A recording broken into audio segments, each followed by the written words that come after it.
Crane Trust cares about whooping cranes and sandhill cranes, of course, Crane Trust. But part of our mission is also focused on migratory birds.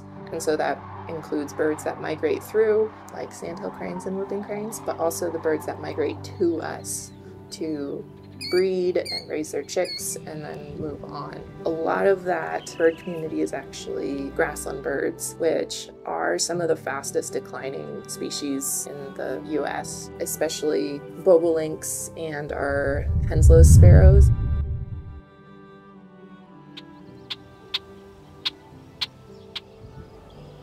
There's been over 250 different species of birds on the property. That diversity is pretty impressive, but also when you think about it, it makes a lot of sense. So we're kind of in this like ecoregion where the west meets the east.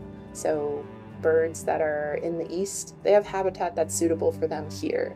And then birds that are in the west, there's also habitat that's suitable for them around the Crane Trust. And then the same thing with north and south. We're the southern edge of the north and we're the northern edge of the south. And so there's this intersection of all these like ecoregions that happens right here in the Central Platte Valley. It just makes it a much more unique and valuable landscape that I'm really proud to protect.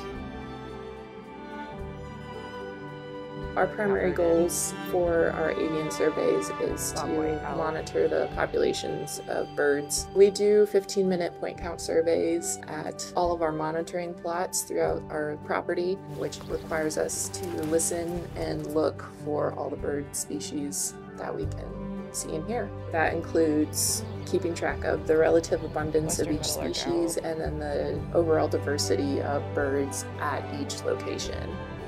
Doing these bird surveys will help us know how to manage the land better in order to help these breeding bird populations and the migrating bird populations.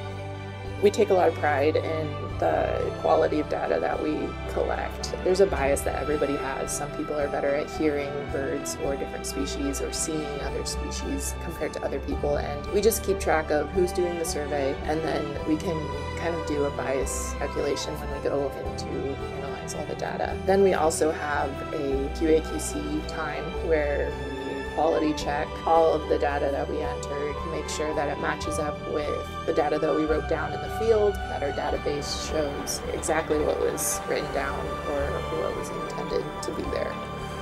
Just the diversity that you can get and the populations that you can see here really kind of just blew my mind. I'm like, oh my gosh, I didn't realize that in Nebraska, of all places, there was this kind of diversity, all these unique birds around, and it makes me excited that I can actually be a part of making a difference for them and making a difference for a lot of different species all at once.